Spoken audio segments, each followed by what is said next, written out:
Bonjour, bonsoir. Bienvenue sur la chaîne de l'immigration et de l'entrepreneuriat.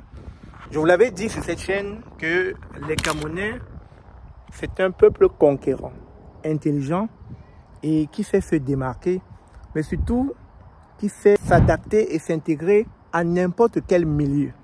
C'est le cas de Yves Tacho, un immigrant qui arrivé au Manitoba en 2016. Aujourd'hui, il est directeur d'école de Précieux Sang. Vous allez vous poser la question, comment est-ce que être un athlète de son rang, qui a eu affaire dans, je pense, biochimie, se retrouve directeur d'école? Tout simplement, lorsqu'il est arrivé, il est rentré aux études, où il a étudié en éducation. Et c'est comme cela qu'il a pu se démarquer pour avoir ce poste-là. Et je l'avais dit, les Camerounais vont être dans toutes les sphères de la société canadienne, pour ne pas dire québécoise. Parce que c'est un peuple assez intelligent, individuellement intelligent, qui savent se démarquer dans n'importe quel milieu dans le monde entier. Regardez le reportage. Et bonjour, Laurie, ça va? Oui.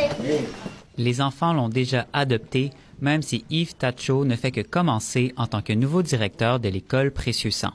Arrivé au Canada en 2016, Yves Tacho, d'origine camerounaise, a rapidement gravi les échelons de la DSFM. Ancien sportif et biochimiste, il s'est lancé dans l'enseignement après ses études en éducation à l'Université d'Ottawa. J'aime voir l'avenir. Et quand je vois l'avenir, c'est travailler avec des enfants pour qu'ils puissent être meilleurs. Le directeur a enseigné plusieurs années à Thompson, puis a été directeur adjoint au collège Louis Riel.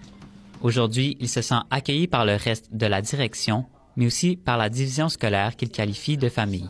Lorsque j'arrive mes premiers moments à la DSFM, j'avais une direction qui m'a amené, qui me faisait sortir de la maison et qui me faisait faire des activités hors de l'école et le week-end. Ça, ce sont des choses, il n'y a pas un salaire pour ça.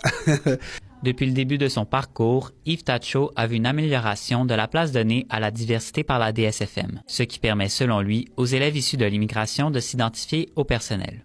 Les jeunes trouvent important d'avoir de la diversité à l'école. Surtout d'avoir comme un directeur d'autres pays, c'est déjà très, très, très bien. Parce que ça veut dire qu'on sent la diversité dans comme les auxiliaires et tout le personnel et même les élèves.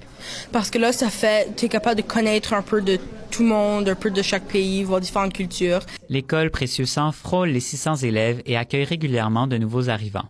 Raison de plus pour la directrice adjointe de l'école de continuer à promouvoir les origines diverses des enfants. Quand une famille grandit comme ça, quand on peut reconnaître puis que les élèves voient que le personnel, comme les élèves, on a une diversité, je pense que ça amène un cachet spécial ici. Le début des classes s'est bien déroulé selon l'équipe et pour Yves Tacho, qui a encore beaucoup de noms à apprendre. Ici, Axel Dansrou-Macias, Radio-Canada, Winnipeg.